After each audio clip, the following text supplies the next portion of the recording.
What's good, everyone? This is your man Z, and welcome to Passport to the Pros.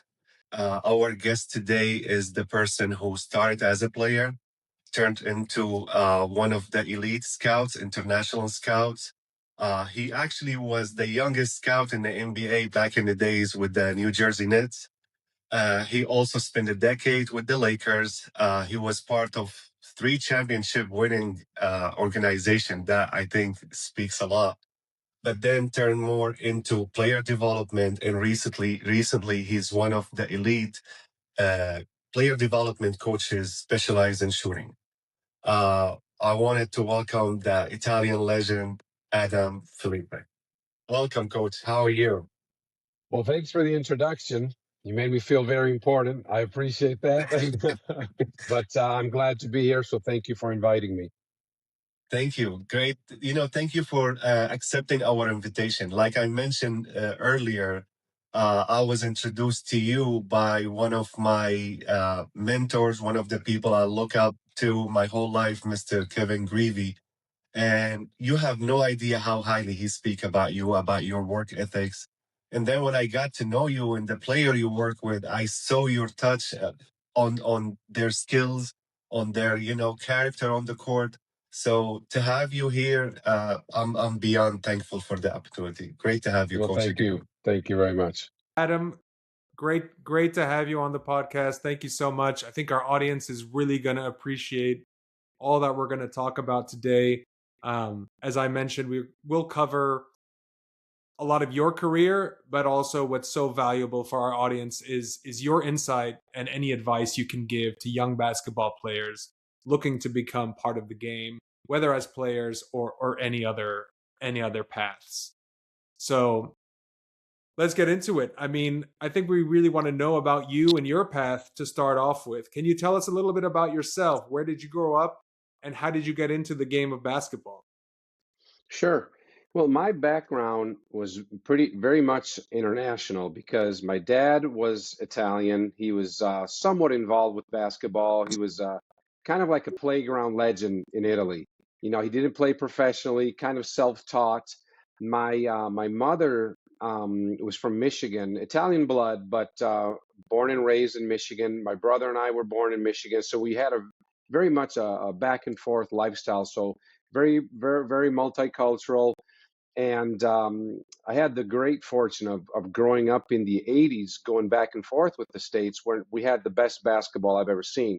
So that was a huge part of my formation was watching the game as a kid, not only playing it, but at a very young age. So when I was already 8 and 9 years old, I was already watching basketball with interest. No, not as a fan, really with interest. I really enjoyed it, and think that those were also the years that the NBA, changed. It was the years that Magic and Larry Bird came into the league and kind of saved the league. If you guys know that story, so they kind of uplifted a league that was really struggling due to drugs, poor financial situation.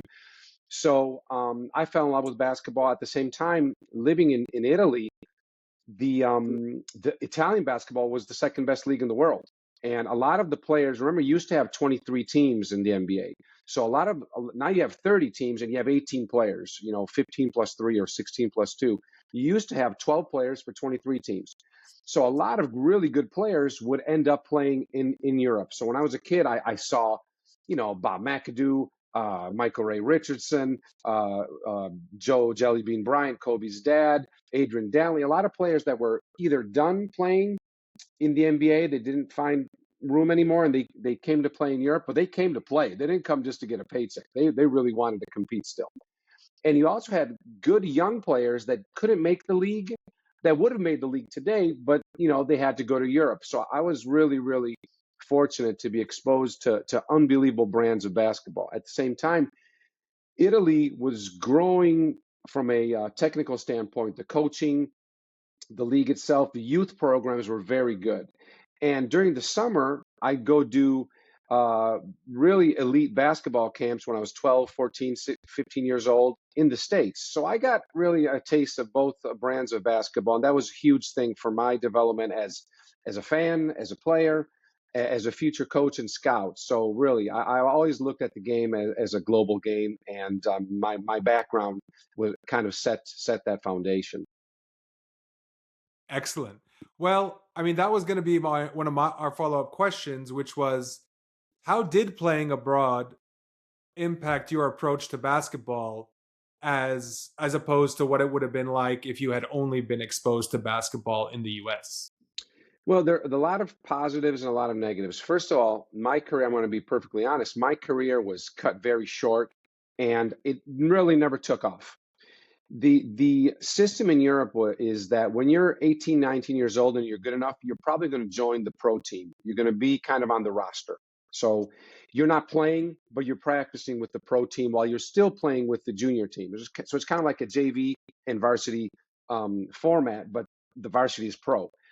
So when I was 18, 19 years old, I barely shaved. I was a late bloomer, but I had a huge advantage over a lot of players my age at that time. Number one, I was very skilled. Okay, I wasn't big enough. That was a major issue, but I spoke fluent English. So my coach, whose English was not great, and the guy turned out to be a very good coach. But at the time, he was a young coach. I think it was his first year's coaching pro. Um, he needed me desperately because I could speak with the American players. At the time, he only had two American players. So I kind of became a key guy for the chemistry and practice and everything because, I almost acted like a translator at times. But it was a huge life experience because, again, I was 18, 19, very immature. Physically, I looked 16.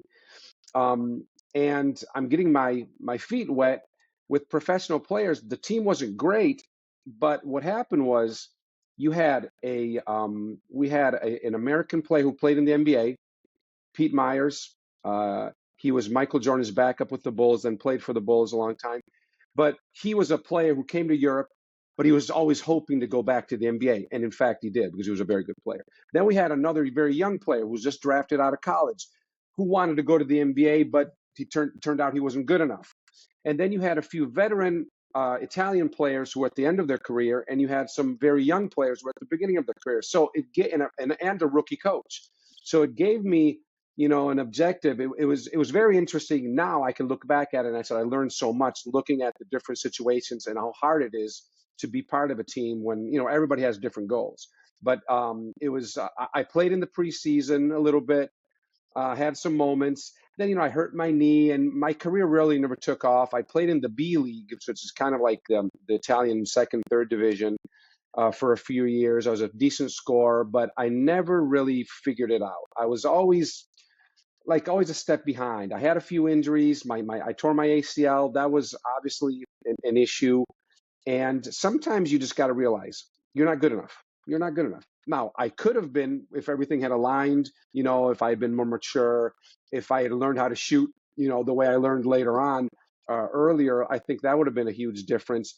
But also at the time, we're talking about the early 90s, so over 30 years ago, and we weren't educated enough to know the benefits of strength and conditioning, not only to get stronger quicker, but also to prevent injuries. That was a huge thing that it kind of came later on, that people were, that teams had a strength and conditioning coach every day at practice instead of like once a week or something. So I think if I could go back, I would have, dedicated more time to that.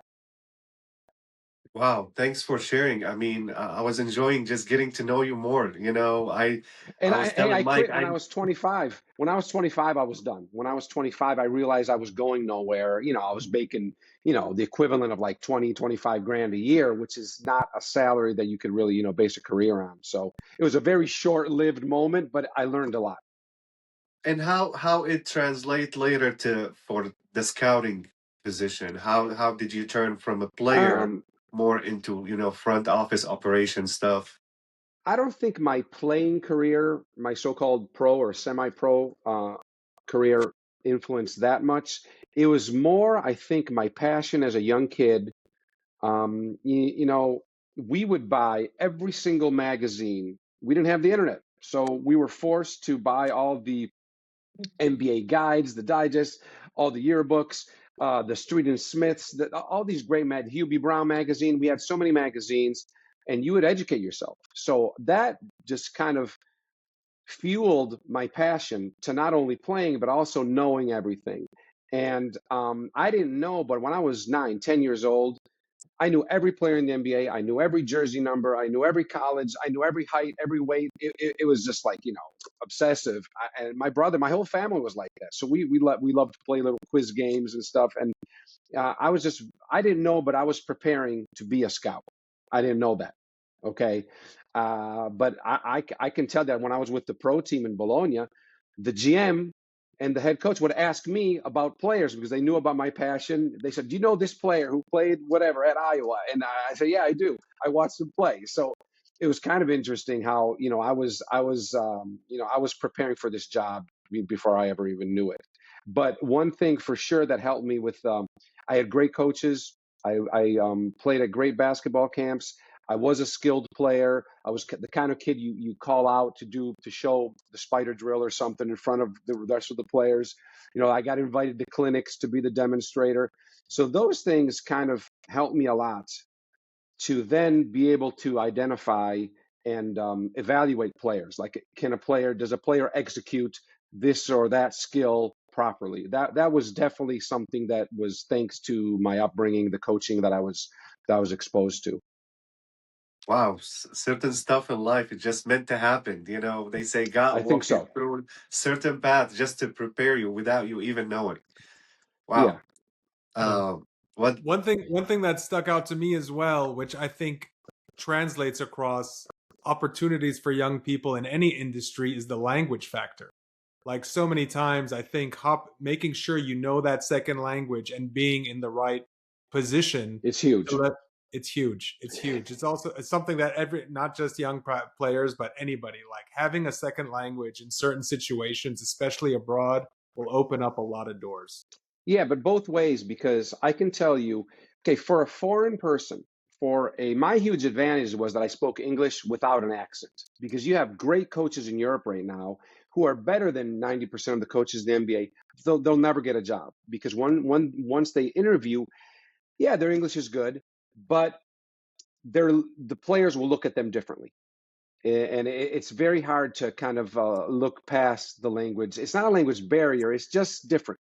Okay. And players, unfortunately, they're picky and they look at you differently. And despite you being maybe a fabulous coach. So my advantage was when I was speaking, when I was interviewing, when I was speaking to general managers, coaches, they looked at me as if I was American.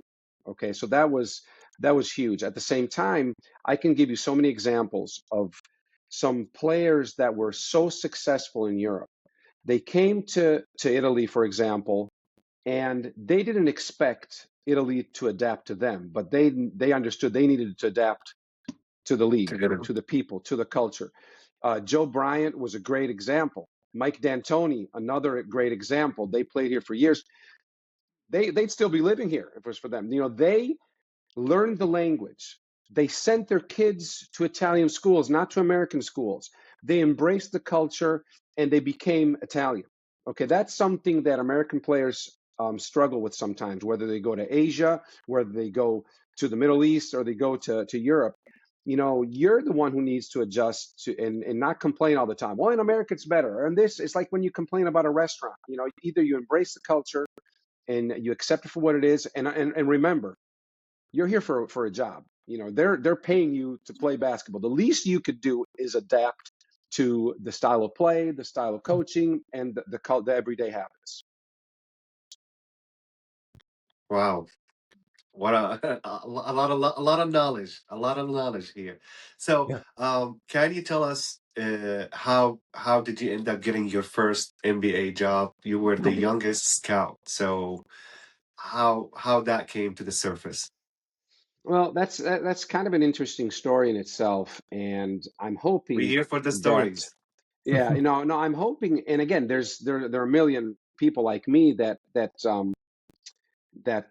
to hustle, and we all did. Remember, when I quit playing, it was '97, okay, and I jumped into scouting right away because the team in Bologna, because they knew my passion, they knew that my career wasn't really taking off. They hired me as a scout. Really didn't know what I was doing, but no, there were no scouts in Italy at the time, so I was automatically the best scout. I was the only one. So, but I really didn't have any I just kind of watched the game and wrote down my opinion. But then you're always thirsty for new knowledge.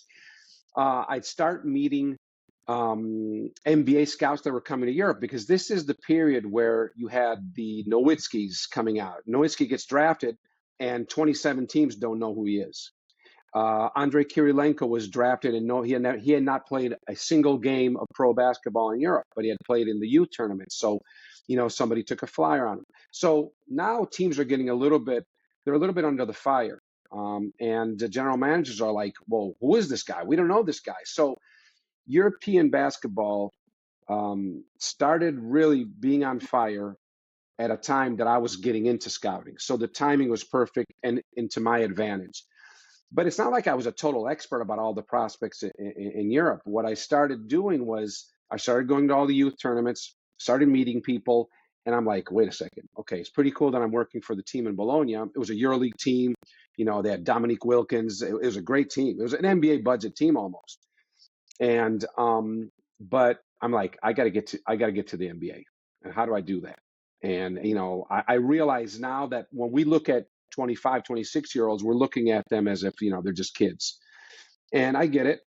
And but at the same time, because of the language factor, because of my passion, and I had the advantage that I knew the NBA and college world good enough to be able to have a global overview.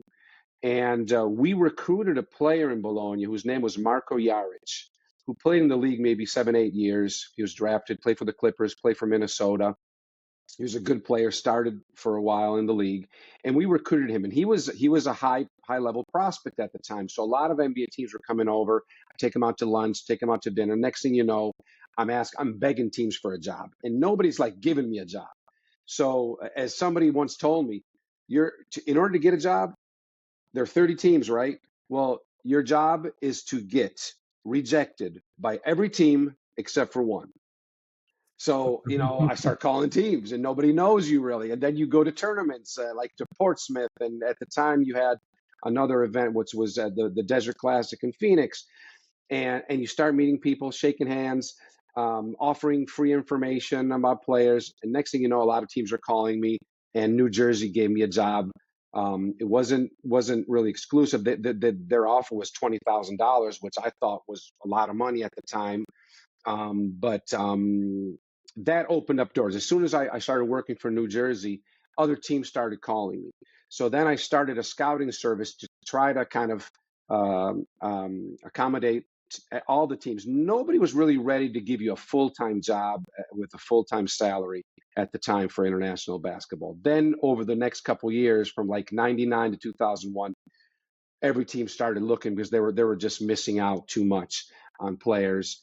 And so then the service was really profitable, but at the same time, I was looking to wear one hat. And that's when I finally joined the Lakers full time in 2001. Wow. It's crazy how much things have changed now, where like people weren't even thinking about international, and now we've got last 3 or 4 MVPs all from abroad. Like, yeah, you can crazy. argue 8 of the top 10 players in the league are foreign right now. You can argue. Yeah. Yep. So before we get into the Lakers, just wanted to touch base on a few of the players that you worked with, brought into the league, worked on in terms of development leading up to your stint with the Lakers. Anybody you'd like to shout out or recognize? Well, I started coaching later. So I started coaching when I was already in the league.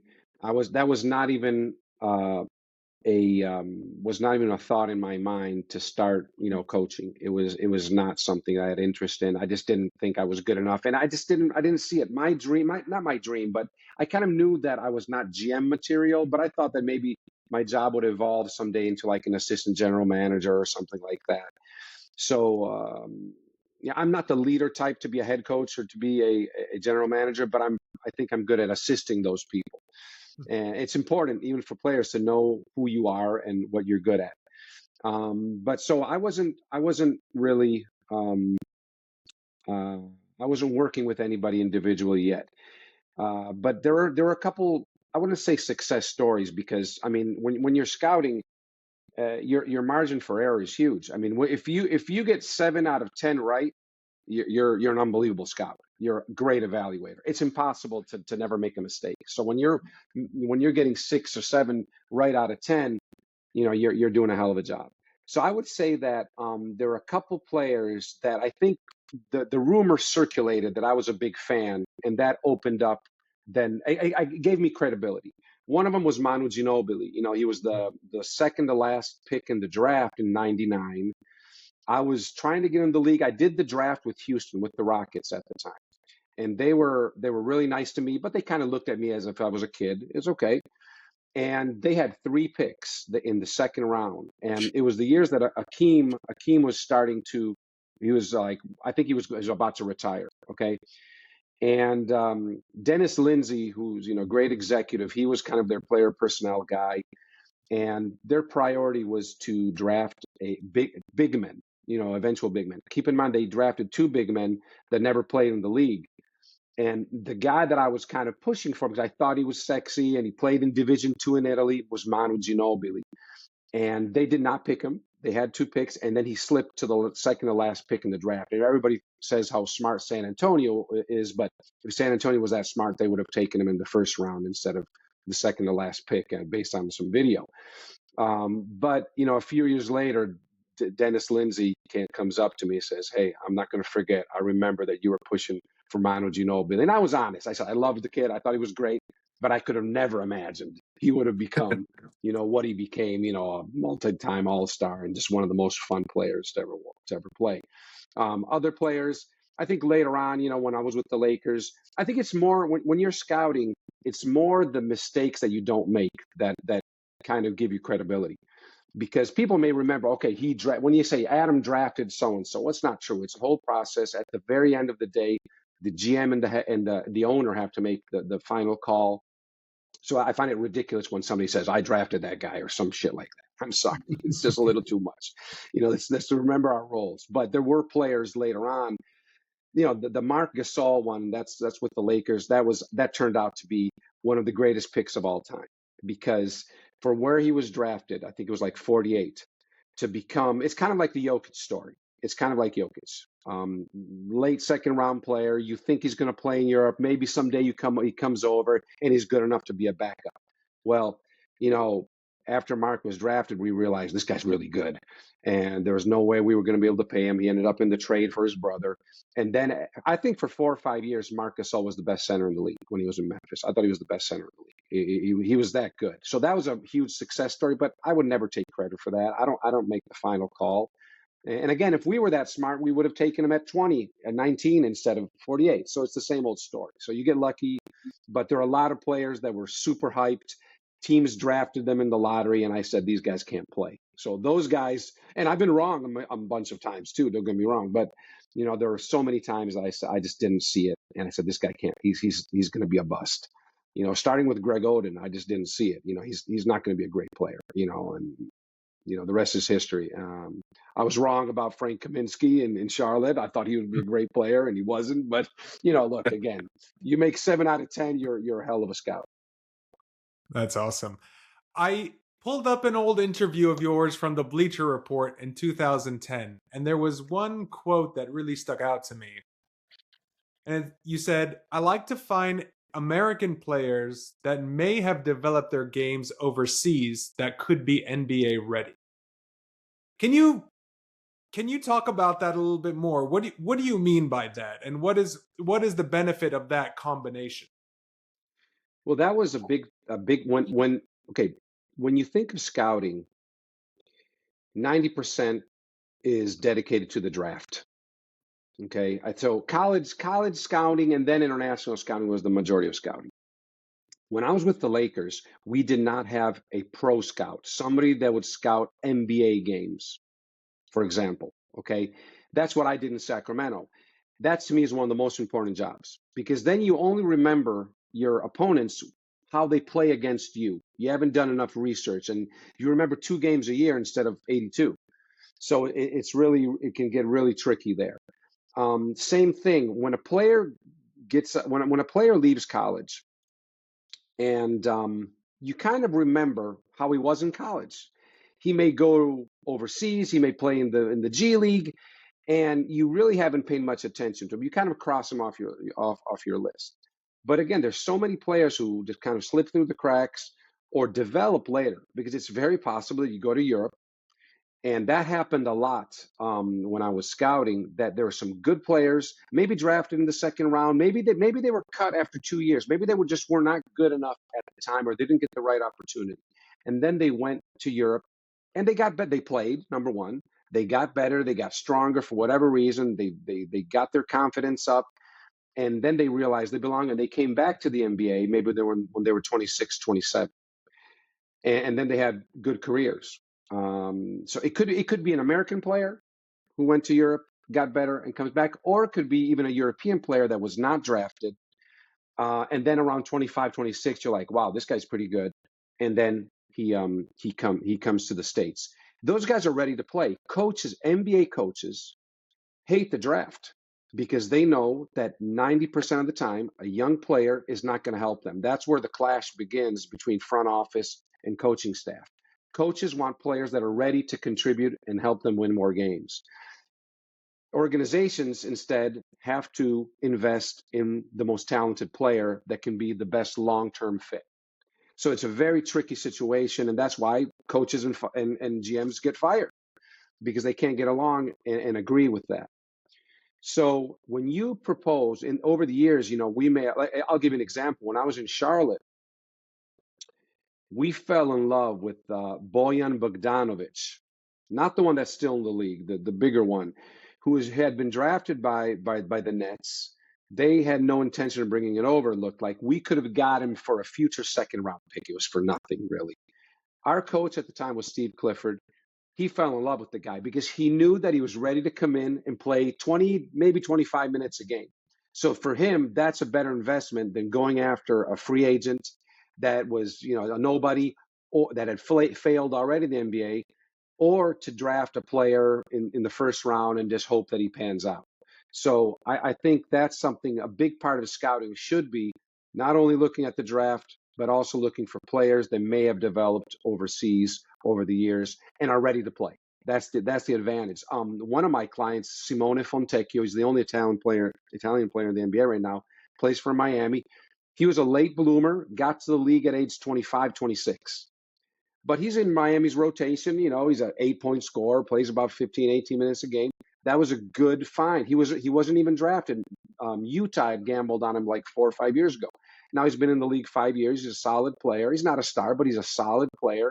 And chances are that, a coach will play him over your average rookie. Wow, coach, That's a lot of fantastic. valuable information. I don't know how to comment on all of that, but I want to dive into certain subject a little bit later. But while Sure. we going through your journey, I want to just keep the track. Would you share with us a little bit about your time with the Lakers? You were director of the international scouts at that time. Um, from the experience I got with the NBA through the programs, as you know, is to dive more into operation. And for the regular person who doesn't really know NBA or doesn't like, the back end of it, people like, don't know how important the operation and scouting is a very huge part of it before we dive into the player development.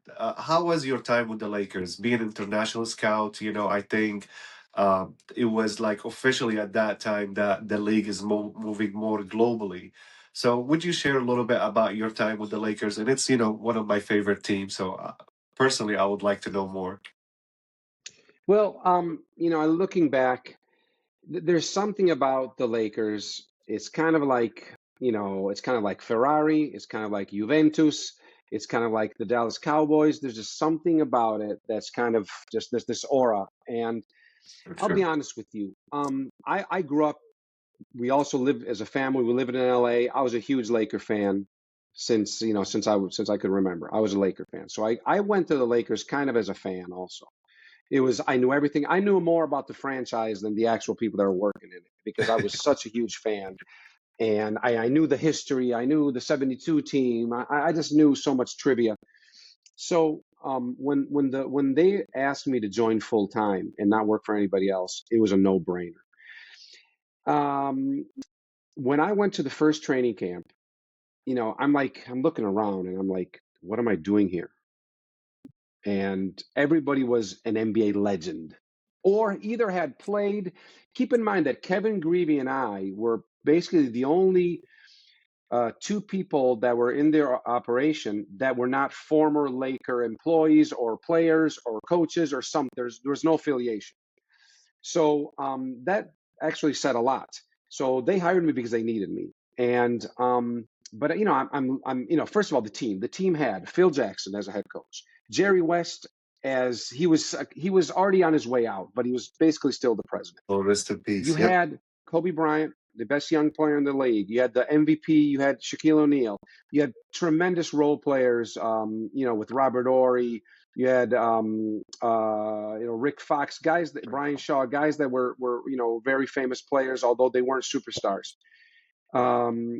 Around the team, I mean, I'm sitting in the bleachers and I'm looking around. You had James Worthy. You had Magic Johnson. You had Bill Sharman. You had all these people that had been part of the organization for so many years, and I'm honestly, I should have been asking their autographs. That's the truth. But and one of the people that worked with us who had just left the bench, he's probably the greatest assistant coach of all time. His name is Bill Burtka. Look him up. He was Pat Riley's assistant. He was part of the 72 team. He was on that staff. So he's still alive, age 98. He's still doing some work for the Lakers. He's just a legend. And he looked at me once because I was kind of in awe. And he looks at me and says, Adam, don't forget, we are all architects of our own circumstance.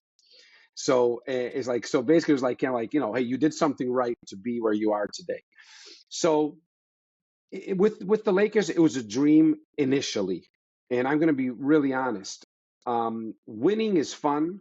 And we won the first year that I was there, but I didn't feel like I contributed much. I was there. I jumped on the bandwagon. Great. Then later, you traded Shaq. A lot of things happened. The team wasn't very good.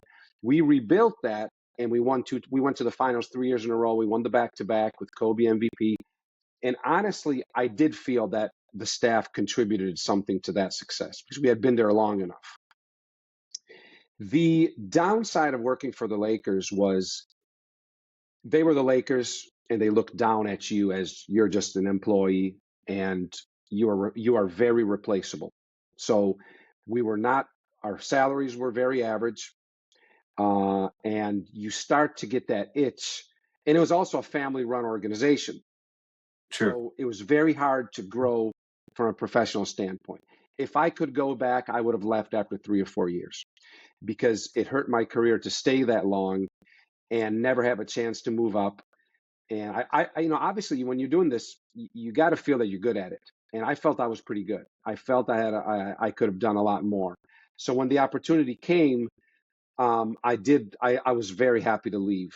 I missed being a Laker, but the everyday operation and the knowledge that I would have had to be reporting, to the sons of the owner, and I had no room to grow. And we're so competitive that never goes away. The competitiveness that you have as a player, it stays with you because you have pride and you're good at something. So that's when I went to Charlotte, and I was a little bit bitter when I left the Lakers. Nonetheless, I was very fond of everybody, especially the staff. We had the best staff, but it wasn't a structured organization. When I went to other teams, we were way more structured. But what we had great basketball people. We didn't give much importance to databases, analytics, intel. We know this guy can play. This guy can't play. That what it came down to, and our conversations were terrific. And I'll give also management credit. They trusted my opinion. Like if I was going to be wrong, I was going to be wrong, but they were going to listen to me, and like they're going to listen to the other scouts. And that was important to me. I went to other places where everything was more, I think, more professional, more structured. They paid you better. And at the very end of the day, your opinion, they kind of like, if they didn't like your opinion, whether it was right or wrong, they weren't going to listen to it. So, there's a balance. Every organization is different. I'm fond that I was able to, the thing about the Lakers when I look back at it is it wasn't the winning, and it wasn't the name Lakers. It was being exposed, being surrounded by greatness. And when I went to Charlotte, I had Michael Jordan, so I was around greatness. But that was it. We had no great players.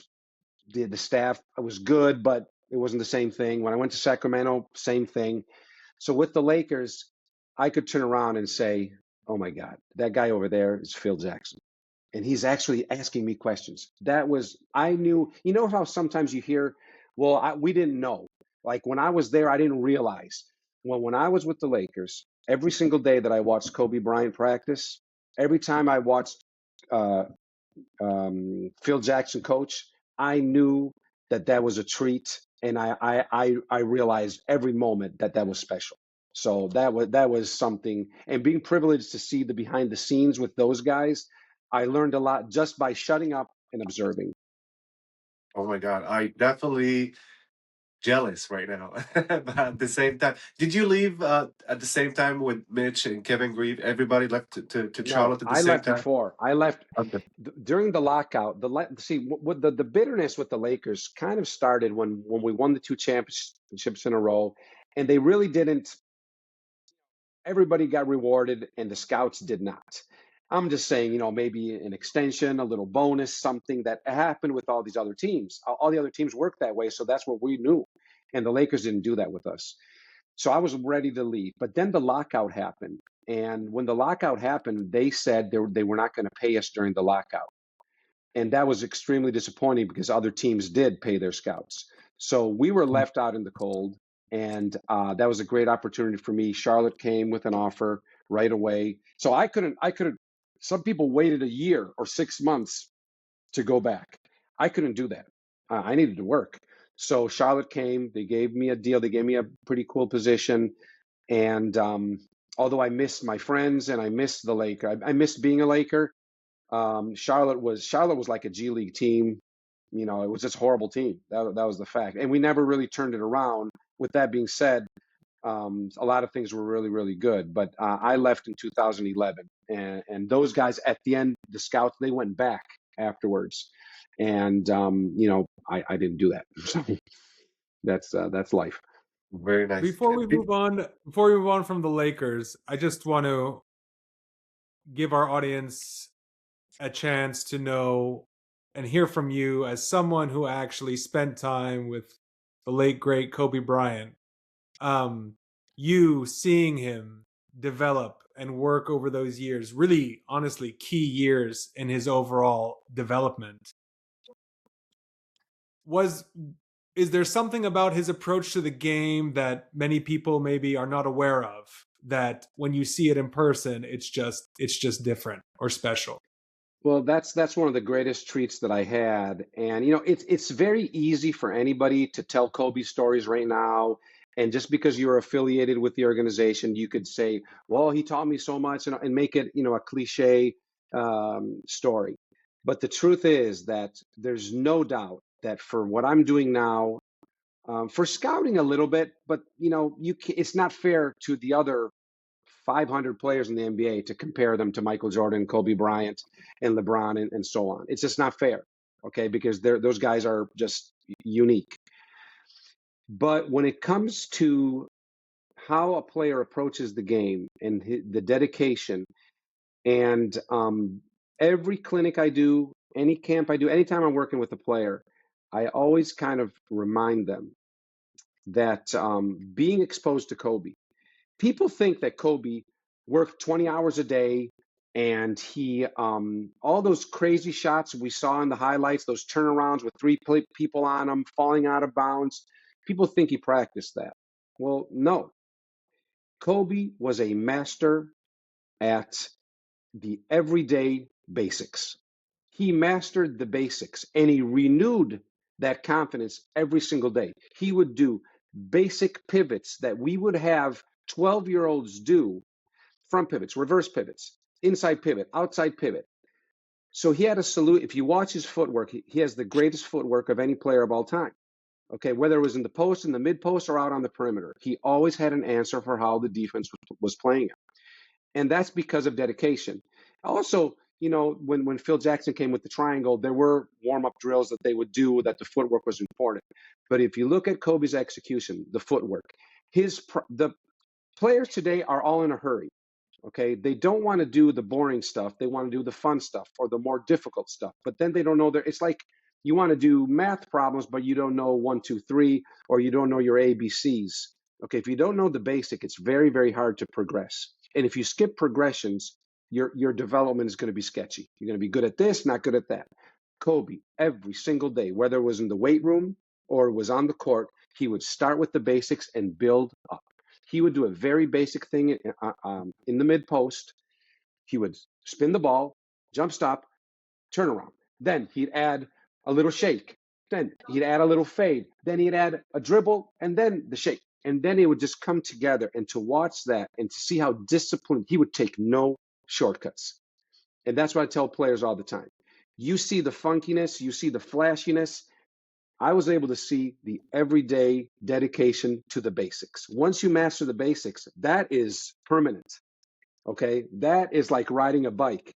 And he renewed that, whether it was for 3 minutes, for 5 minutes, but you see that with other players today.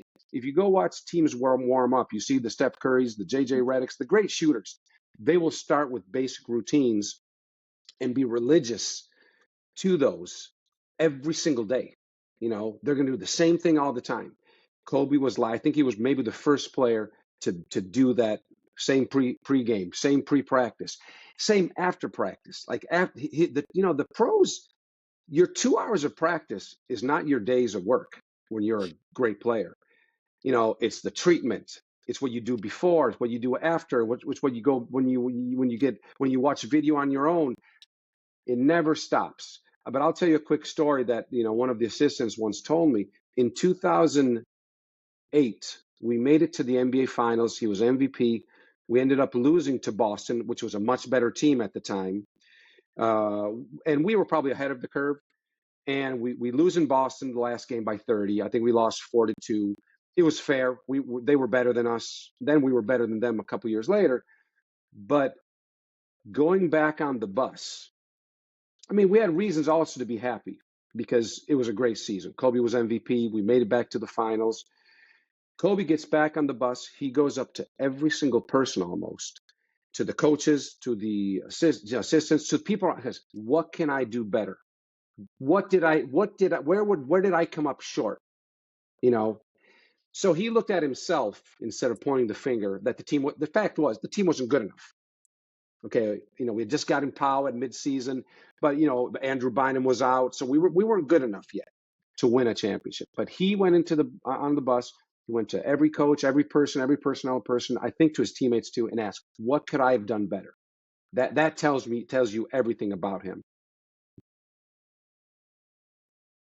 Wow, coach, you got us It's very easy to start pointing your speechless. finger at what went wrong. He looked at Right. himself, number one. And that take me to very good question. And I think you are if you are the best person to answer it, if not the only person to answer it.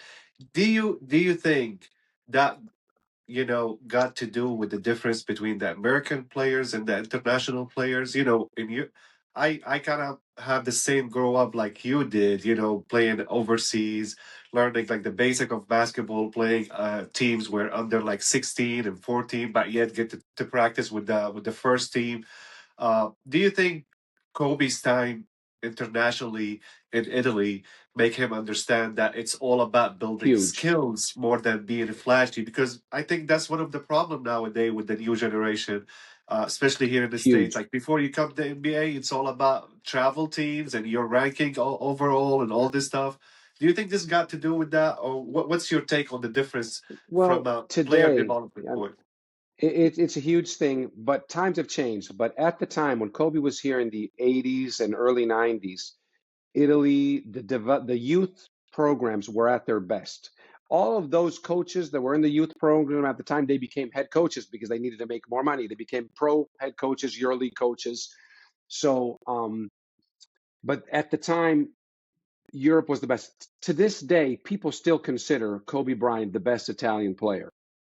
He wasn't Italian, but the fact is that he started and he was exposed to a certain brand of basketball when he was very young, and that for sure helped him from a discipline standpoint to understand. We talked about this. I remember in training camp once we were talking to some other players, and we're like, in Italy, for example, at a young age, they have you play with no dribble. So you got to play 5-on-5, no dribble. What does this do? First of all, it makes you understand the importance or the value of dribbling. Like, you don't want to waste it. Also, you're forced to pass the ball, but you're also forced to move without the ball. To move And without if the you ball. look at the NBA today, the number one thing that I see when I try to watch NBA games today is nobody plays without the ball. Who does? It's those players that are usually a step slow, that have to find little advantages to get. So it's kind of your stereotype guy, usually a shooter, somebody that comes off screens or plays off driving kicks. So they know how to play without the ball. So that's something that in Europe was a huge thing. You look at your traditional European players, your stereotype European players, they're much better at playing without the ball, and they don't waste too many dribbles. So that was a huge thing. So Kobe, you definitely see the influence of European basketball in his I wouldn't say in his game. I think you see it in his technique, in his fundamentals. That's where I think and in his knowledge. Now Kobe, people may look at him and they say the same thing about MJ. He took a lot of bad shots. He forced a lot of plays. Well, that's not because of lack of basketball knowledge like it is with a Russell Westbrook. Kobe didn't make concept mistakes. He made aggressive mistakes. He made mistakes out of pure inner competitiveness to prove to himself that he could win the game, to carry his team. He wanted to win so bad. When he scored 81 points, it was because he didn't want to lose to the friggin' Toronto Raptors. He's like, okay, you guys don't want to play? Okay, I'm going to carry you guys. So he would make mistakes, and he'd shoot you out of games sometimes. It happens to all the best players, but it wasn't because he didn't know the game. Okay, he knew exactly. He knew this guy. He was a challenge for coaches because he would ask questions that coaches didn't know how to answer, and he knew the answer. So he was so knowledgeable. And every team has, why is Chris Paul no longer with the LA Clippers? Because he pulls that same shit too, and some coaches can't handle it. So he was a challenge. Now that's why you needed when Mike Brown came after Phil Jackson, it was a whole different thing. I wasn't there anymore, but I know the stories. So it's very difficult to be around somebody so knowledgeable. But his mistakes came out of pure desire to win and to prove himself. Coach, this is such valuable insight. Oh I my really God. apologize. I went dumbstruck for a while thinking about Kobe Bryant on the bus. Just like that's such a great moment. Yeah, I'm not looking at the question. I'm more like, listening, and I feel like I'm watching it. Yeah. So what a great Yeah. information. I gotta steer us back on track, but such good stuff, man. If we can turn a little bit more to scouting, and I really want to think about our audience here and young basketball players out there who are trying to make it.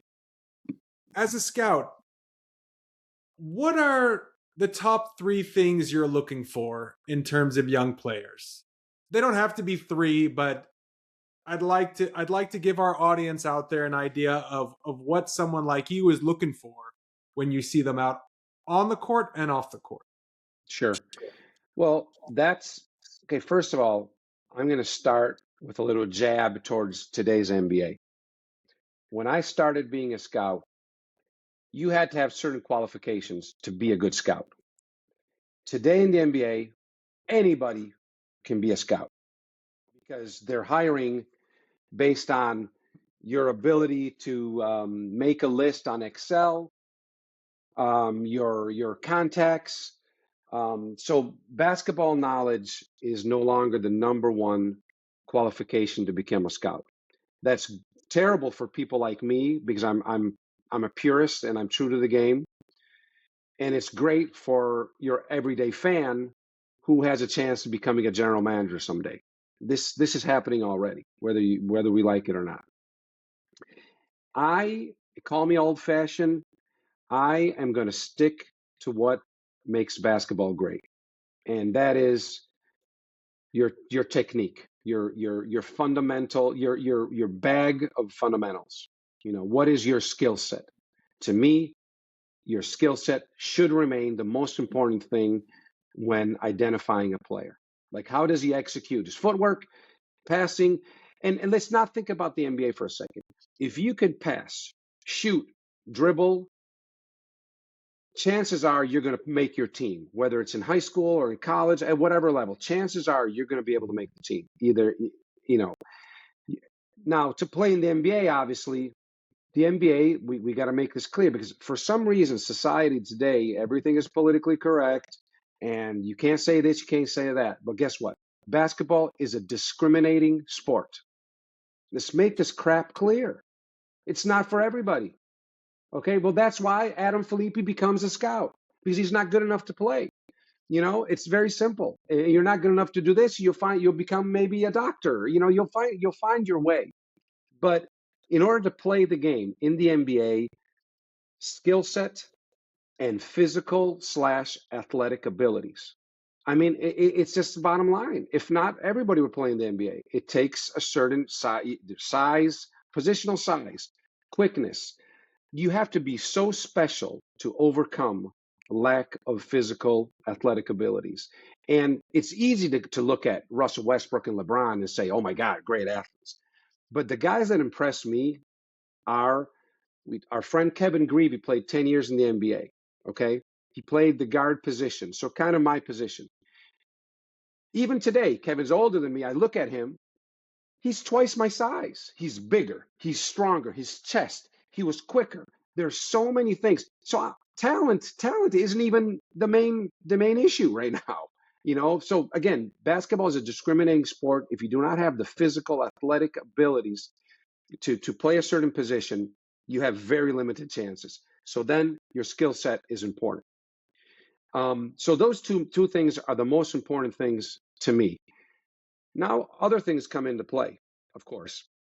You know, your work ethic, all the intangible factors. Okay, your work ethic, your basketball IQ, all those things, you know, can come into play. But you're not gonna reach the NBA based on the fact that you're a good teammate and you have a good basketball IQ. You got to have one Right. or both of the other two, in my opinion. Okay.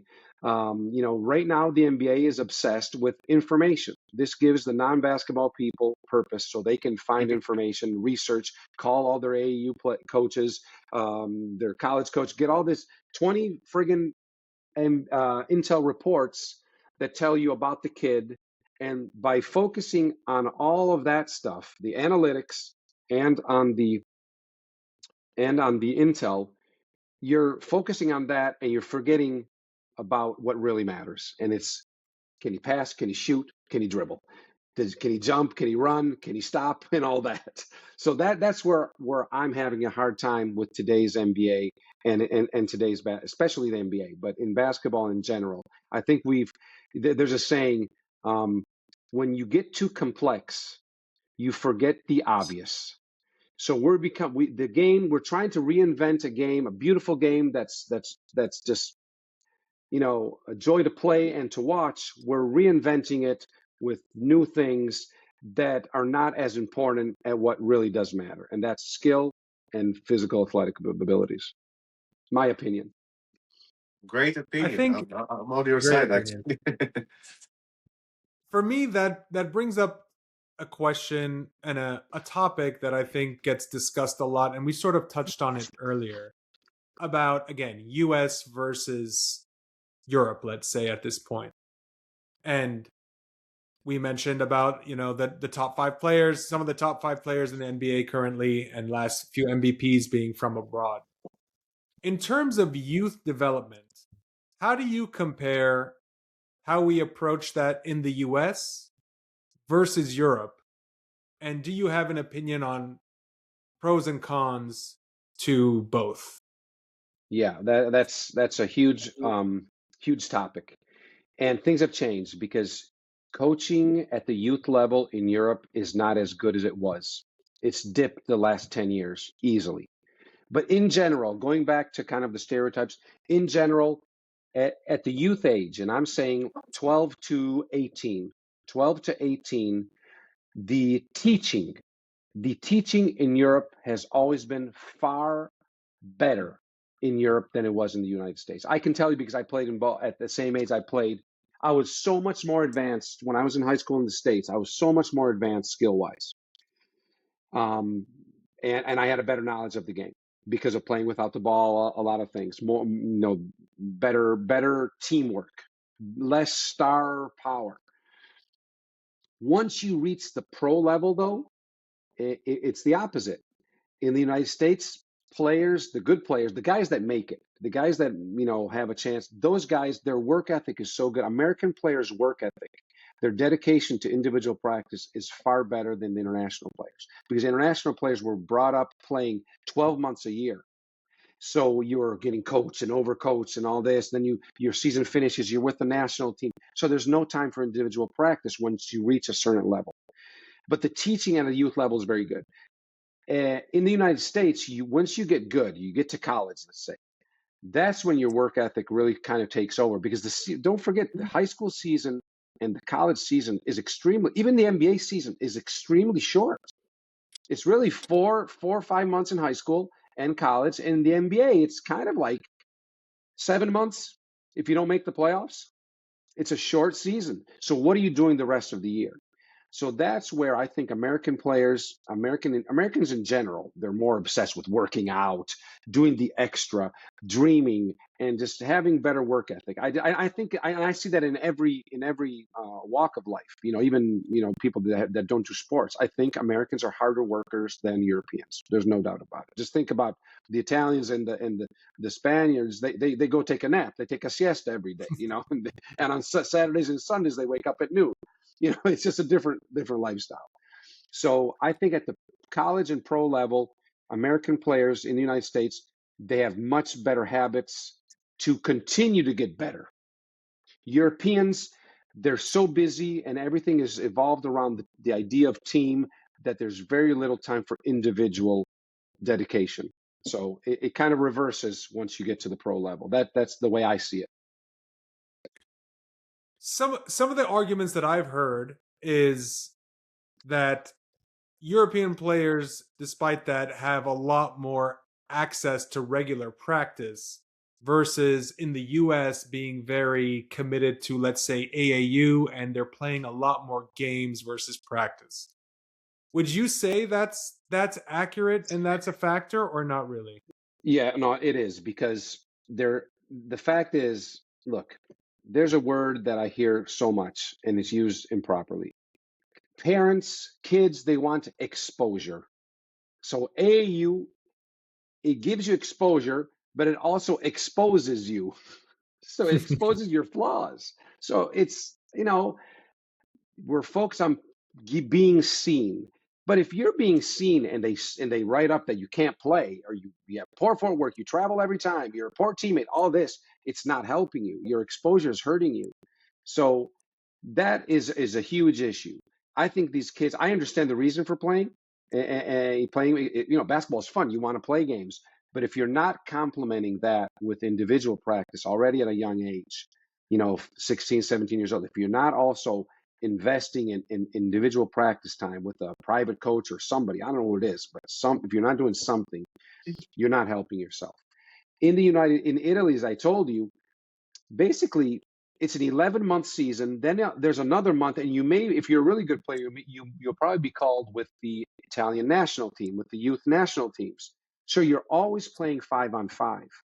But it's structured. So you're practicing so much. You're not playing enough games almost. So if you're not in the rotation, practice is important, but at some point you got to play to kind of test and see if you're seeing measurable results. So I think the Italian season is a little too long. It's a little too long in terms of 5-on-5, and players never develop. There's not enough time to go back to the gym and work on your footwork, on your turnaround jumper. That's very hard to do. I think things are changing now a little bit. I was kind of the first guy overseas to kind of start doing individual practice, even with kids at a young age, and it's coming up, but it's not like it is in the States. So there are pros and cons on both sides of the world, in my opinion. What a We wanna great get info. Yeah. This Is that one of the reason? I'm just thinking, what makes you go to dive more into player development in general and shooting in specific? What brought this to your career? Well, it's that's another thing that to me, I don't know much, but the few things that I know, I'm dedicated 100% to that philosophy.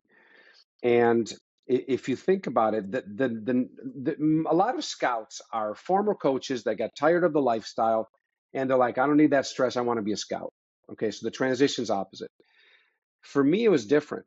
Now, I knew I didn't want to coach 5-on-5. It's just not me. Too much thinking. I'm not smart enough for all that. But I always liked the idea, since don't forget, we are scouting individual players. So what you're doing is you're basically evaluating how a player executes fundamentals and kind of try to foresee his future. So a good scouting report is actually the blueprint for a good player development program. You're saying what he does well, what he needs to get better, and where he's headed, or where you think he's headed. What does he need to do to get to the NBA? That's what you're doing. So if you really think about it, it's kind of an incomplete process. But if you take that scouting report and you give it to a coach, and now he takes that blueprint and he works out with that player, that would be a full circle process, in my opinion. So that's where I kind of fell in love, because here I am. I'm analyzing shooting. I'm analyzing how a guy dribbles, how he passes, and then I'm like, well, it would be great to Let make me him fix it. better. Yeah. So my thing was, I started coaching individually almost by chance. I think I was always pretty skilled. So some players, you're in the gym, you're getting a little bit older, you got some gray hair. People start asking you questions. They look at you different. And I didn't have the answers. I really didn't have the answers, and I had to go kind of educate myself. But I think you need to be exposed to great coaching to pick up things, but at some point you got to develop your own philosophy. And your philosophy will then will determine your methodology, your teaching methods. So one thing that I realized, 90% of the players that I was around, when you build a little relationship, they were so sensitive to the topic of shooting. Nobody wants to admit they need to improve their shooting. They may say, oh, I need to do this, I need to do that, but I need to get stronger. But they'll never say, damn, I'm not good enough of a shooter. And nobody will ever admit that. But what I realize is that uh, shooting shooting makes up for a multitude of sins. You may be the most limited player in the world, but if you could shoot the basketball, you have a chance to make the team. Look how many players are playing until they're 40 years old and they can do one thing. Clay Thompson's gonna, if Clay Thompson's healthy, he's gonna play until he's 50 years old. He could do that one thing. Del Curry played until he was like 38, 39, and he couldn't even move anymore. So to me, I understood that shooting was the difference maker, from being a good player to possibly becoming a great player. And because, see, people think that I was a great shooter, but the fact is that I failed as a player because I was not good enough of a shooter. But once I quit playing, I started dedicating more time to it, and I understood certain things. I understood my body better. I understood how all the power sources work together. I started understanding my body better. That was the main thing. And all of a sudden, I started becoming obsessed, and I kind of retaught myself how to shoot. By doing that, I was learning how to coach also. So I learned how to coach myself, which is extremely difficult. That's what Kobe knew how to do. He knew how to coach himself. I learned how to coach myself at age 35, 40 almost. So that's when I said, okay, hold on. I know how to do. I realized I was pretty good at something. Now, there are a million great player development coaches in terms of drills, putting you through drills. But when it comes to shooting, very few are knowledgeable enough. And shooting is one of those things that it's kind of like when you're working with a big man. You can give good advice, but if you haven't tested it, if you're not a former big man, you're missing something. And when it comes to shooting, you lose credibility if you can't actually shoot the ball. So players will follow you once they see that you can make whatever 50 free throws in a row. They'll start to listen to you better. So I improved myself. I built some credibility, and players just started gravitating towards me more. And again, it's hard to get players in the gym at times, but when it comes to shooting, that is something that always attracts even a great shooter to get in the gym and add something more. The great shooters, they're always looking for some little advantage. It could be, a quicker release. It could be coming off a little screens. It could be better, quicker footwork. They're always looking for a little advantage because they're so competitive inside. So again, shooting to me is the ultimate art. If basketball is an art, inside basketball, put it this way, basketball is the greatest team game. There is an individual game inside of basketball that is shooting the basketball, just learning to do that. And you could be a crappy player, you could be an amateur, you could be an 80-year-old man, and you could outshoot the best player in the league. That's what's amazing. Shooting, there's no discrimination in shooting. You could be tall, short, white, black, woman, male, whatever, whatever religion. But hey, at the free throw line or spot up shooting, everybody's the same. That's what I love about shooting.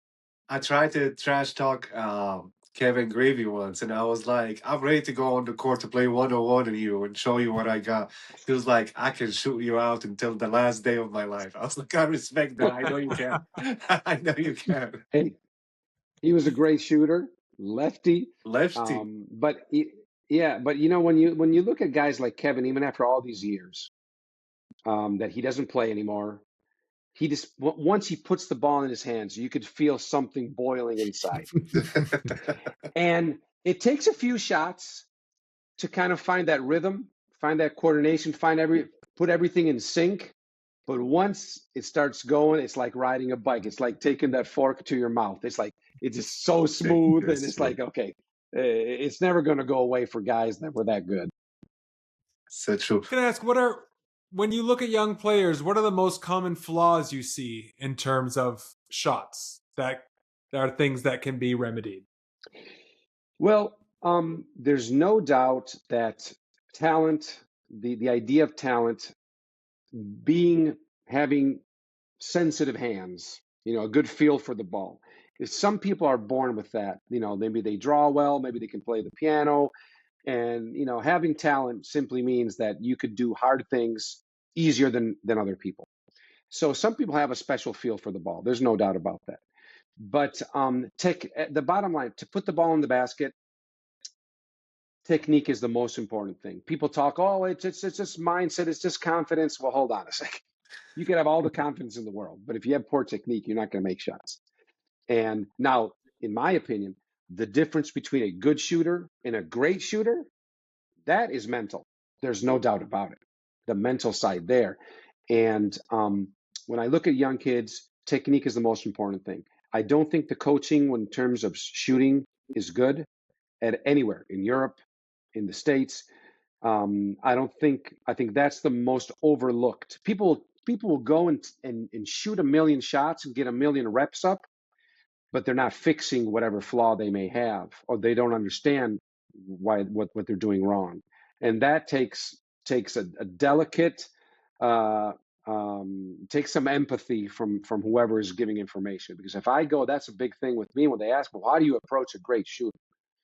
This, I'll give you an example. This summer, I worked a little bit with the Thompson twins. Okay, the one in Detroit, Azar and Amen. Right. They are two of the most unique players in the NBA right now. I mean, they're going to be all-stars, and they can't shoot. Okay. Now, I think they know it, but if I went up to them day one and said, "Hey, let's start working on your shot," that's an approach that's going to scare the hell out of them, and they're going to tune me out right away. Whoever I am, whether I'm Steph Curry or Adam Filippi, it doesn't matter. I think with the good players, well, even the young players for that matter, you can't approach them too aggressively. Like, okay, we got to fix your shot. It's just so delicate. I think you got to be around them. You got to coach them. And at some point, when you build a little bit of a relationship, they will come to you and say, okay, what do I need to do? How can I fix this? Because then they're more open to suggestions. But that's a very delicate topic at any age to address shooting technique. With younger kids, obviously, strength, your body structure plays a huge component And, because when players are weak, what do? They try to shoot like the big boys, or and they end up throwing the ball, shooting with two hands. And that really, really can complicate the process of improving as a shooter. But, you see LeBron James, he's one of the greatest players ever. He never really became a great shooter, but the flaws he has are flaws that you could see in his technique. He was probably not strong enough, and he kind of brought the ball to the other side. And you could see little flaws that were not corrected at a young age. It would have been great to see if somebody could have maybe approached him with those things when he was still 18, 19 years old, when he was already strong enough to fix them, because his alignment is pretty much off. That was something very correctable. And I'm not surprised he never became a great shooter. He can make big shots, but he's always been a very average free throw shooter. But shooting is a very sensitive topic. That's the bottom line. Well, who's I your guess, who's your top shooters then? If that's yeah. how we're talking right now, who like top five player they come to your mind? Like this is a pure shooter as a shooting coach. Let's say. Yeah. The guys, first of all, I always want players to study other players. Unfortunately, a lot of players, they look at the wrong players. Example, Ray Allen had probably the nicest from an aesthetic standpoint, because he jumped so much. It was such a unique shot, and it was beautiful to watch. But very few players can replicate that kind of technique, because they don't have Ray Allen's legs. I mean, Ray Allen would jump this high, hang in the air 2 seconds, and then release the ball. So I would never teach that technique. Now, I think it's very important for players, especially the players you're talking to find similar body types. Okay. So for me, like, I'm a 6'3" guy. When I look at I thought JJ Redick was I want to say purest. It was like his technique was so good, whether it was his footwork, playing without the ball, his footwork, his balance, his ability to absorb contact, one dribble maximum. I thought JJ Redick was just fabulous. I'm going to leave Steph out of the equation. It is one simple reason. Two simple reasons. Steph Curry, he broke all the things they taught us as kids. He breaks those rules, because what did coaches tell us? Oh, you're shooting too low. Once you get older, they're going to block your shot. You got to bring the ball higher. That's what I did. I wasn't strong enough, and I struggled, and then I would kick my butt back, and there was a power force, and kids, then they end up throwing the ball. So what Steph reminded coaches is that it's okay to have a low shot technique. Actually, it's better, because Damian Lillard also has a very low shot Right. technique. Steve Nash had a low shot technique. So, and notice that all these players are kind of small, 6'3", 6'2", and all that. But those guys are phenomenal shooters with phenomenal technique. Steph worked on, instead of raising the ball up, he worked on quickness. So his movement is so automatic and so quick that the defense doesn't have even enough time to react. So Steph is important to watch, because he makes shooting easy. He shoots a little kid's technique, which is, he proved that's transferable even at the pro level. But JJ Redick, I loved watching him. I love watching Damian Lillard, as I said. Kyle Korver was a very, very good player, because he was so compact, and he didn't jump much either. Klay Thompson, in terms of angles, he was phenomenal. But that's more for long range shooting. Now, for mid range shooting, like in the mid range, it's a different shot. Let's make this clear. You're allowed to jump more. Like Michael Jordan, Kobe, they were so good at shooting with somebody on them, and knowing how to adjust. Kind of, okay, I have enough space, I'm going straight up. I have the defense is coming at me, I'm going to fade a little bit. And they were always ready with the counter move. So their footwork played a huge, in my opinion, footwork is the most basic foundation in order to become a good shooter. If you don't have that, but it's not only for stability, it's also for counter moves, and just being able to react to the defense. So again, there's so many great. James Harden is a great shooter, in my opinion. I mean, I saw James Harden warm up once. He can shoot from half court with the same effort that I shoot a free throw. I mean, it's unbelievable. These guys today, the game is different. I get it, but the level of talent, the level of what Wembanyama's doing, what James Harden, LeBron, what these guys are doing physically, athletically, lengthwise, it's just a different sport. It's like a friend of mine says Steph Curry is a video game. He's a video game, He is a like video game. Did you get it's to it's work just with ridiculous. Wembanyama at any capacity? Not yet. No, no. I saw him play very young when he was 16. I could see he was going to be really good. He looked like Kevin Garnett. Uh, Obviously, if his body can endure, chances are he's going to be the face of the league for a long time. But you know, if he could also be Ralph Sampson. Mhm. That injuries and that body just a does new scare body, me a little bit. Yeah, yeah. It does in terms of durability. That's the only concern I have with that kid, because even from a mental standpoint, from what I hear, he's a different breed. This kid, You he know just what's has it. funny? So I remember when I met you here at my store, you were telling me about Luca. You were like, as I told you that I like Luca. I think he's really skillful, and you were like, well, he need to lose weight. He need to work on his body because yeah. otherwise he won't play for a long time, and his body will collapse like very very early in his career. And I think what made Luca right now taking that huge step forward in his career, joining the Lakers, part of it is he's just taking care of his body way better now. So Well, thank you that for was that. well, well, I'll tell you something. I'm gonna go against common opinion. When he got traded last year, I was the one person maybe in the world that said, I perfectly understand why Dallas is doing this. Now, let's make this clear. It was a bad trade because they didn't get enough in return. Right. Okay. It was kind of like when the Lakers had to trade Shaquille O'Neal. When he wanted to, he was still the best player in the league, but he didn't show that commitment. They gave him plenty of opportunities to show that commitment, that he could lose weight, that he wanted to win. And Luka had plenty of opportunities in Dallas to prove that he was a leader, that he was dedicated to his body, to his craft, and they were fed up. So people forget another thing. Rick Carlisle, one of the best coaches in the league, he quit. He quit the Dallas Mavericks to go to Indiana, and he had arguably the best player in the game, or one of the top 5 players in the game. So that tells you a lot about what was going on in Dallas. Now, it was a terrible trade, but I do understand how an organization could get fed up with what was going on. So now the ball is in Luka's hands. He's going to the Lakers. Like, okay, I'm sure that they sat his butt down and said, "Hey, are you committed or not?" That's what I'm guessing.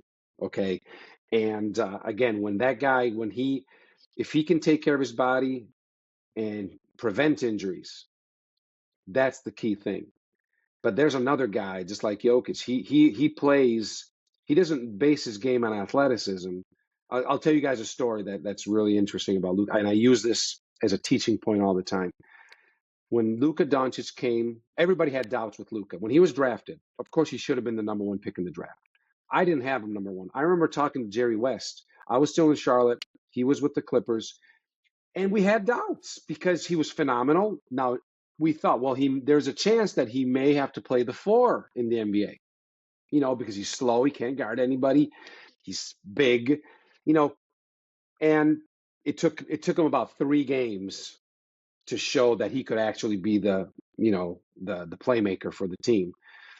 But when he went to do the NBA tests, he came in last in just about every single athletic test. Speed, vertical, lateral mobility. He was dead last, or just not very good in just about every athletic test. Where was he the best, though?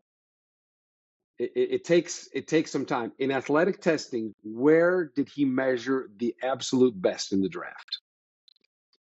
It'll take you a minute to realize it, because you don't associate this component to athleticism, although it is. Footwork? It's associated to that. deceleration. Think about it. Oh, Russell Westbrook, best acceleration in the NBA. He can't stop. The ability to stop in control is one of the most underrated aspects of athletic abilities. Luka has the ability to stop, change gear, go again, better than anybody in the league. Okay? That's what makes him so herky-jerky, is that he could stop because he has great footwork. So even if he's not super quick, he can stop under any circumstance, and then he has a counter move for whatever he's doing. So all those stop, pump fake, footwork, reverse pivot, those things, that's his game. His game is based on deceleration / footwork. Think about it. wow. Need a whole And that's a episode about this. non-athlete. So imagine if the athletic players, and that's where Kobe was special. That's where MJ was special. Their footwork and their ability to stop in control, again, compared to a Russell Westbrook, always out of control, leads the league in turnovers and in charges.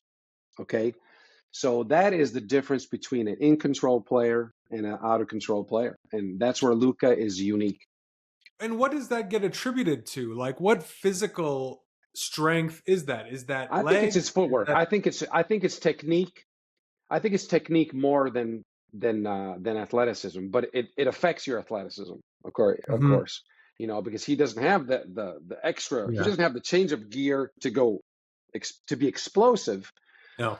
But he could go slow, fast, stop, and then go again, as good as any player in NBA history, in my opinion.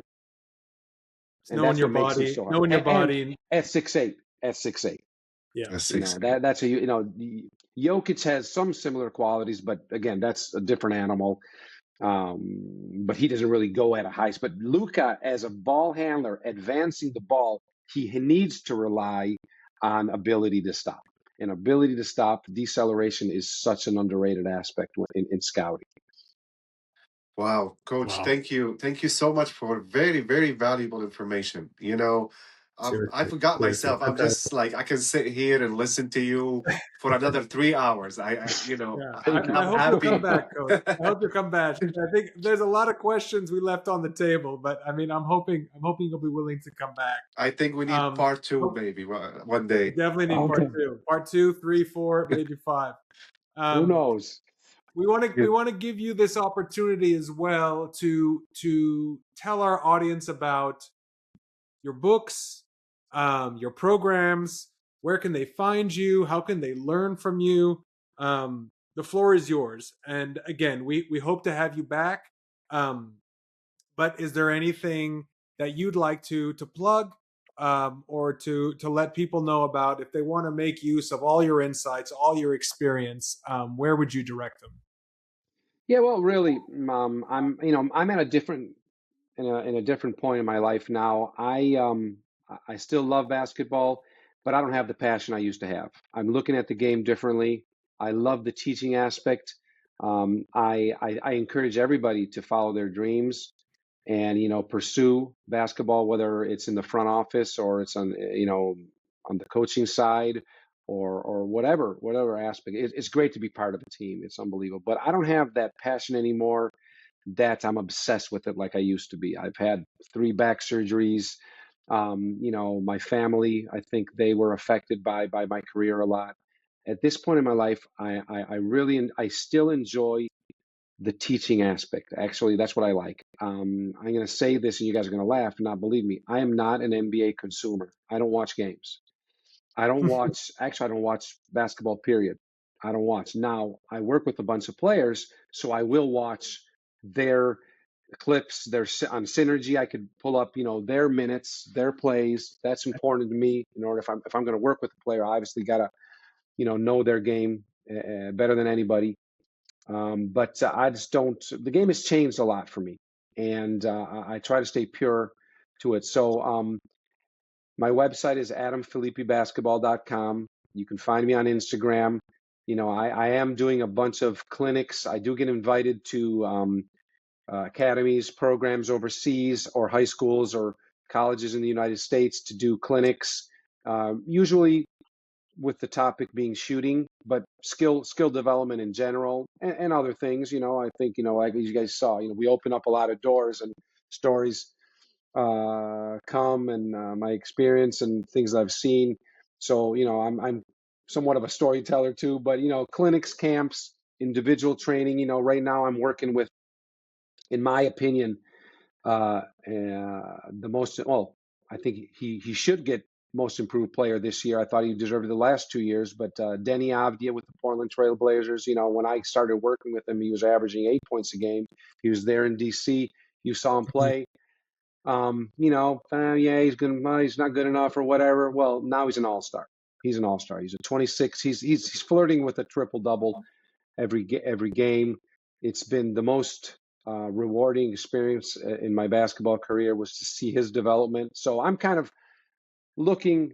I'm trying to live through other people's success at this point in my life. I'm working with 4 or 5 NBA players. And I do some consulting with the MBPA for the Players Association. I'm going to do some consulting for the Italian Federation, for the Italian national team, it looks like. And I do some of my own skill events. So I'm kind of working for the first time in my life, the last 3 years since leaving the NBA, I'm working for myself. It's been great. There's one flaw. I do miss the teamwork of being part of a staff and working with other people that share your vision. And that's one thing that I do miss, and we'll see if things change. But right now, I am dedicating my time to the players, and at the end of the day, it's the players that make the show. So if I can help players get better and help their career, that's very rewarding to me. Yeah, coach, as a player and a fan, and someone who appreciates your journey, thank you for everything you do for the game. I remember I Well, text you when I thank was you. watching. Yeah, I was watching Danny. How he improved, and just watching TV, how they talk about him. I couldn't help but just reach out to you and say, I know you're the man behind the scene. I know you're print on all these players' development. Thank you for what you're doing to the game, and Thank you. thank you for No, well, being thank with you. us. But at the end of the day, the player's talent is the most important component. But sometimes these guys are so young, just like we were. We need direction, and all we do is kind of put the player in a position to improve. That's our job, and then the player's talent and his work ethic will take over at some point. I mean, Excellent. Coach, thank you so much. This has been fantastic, so insightful, and we really hope to have you back.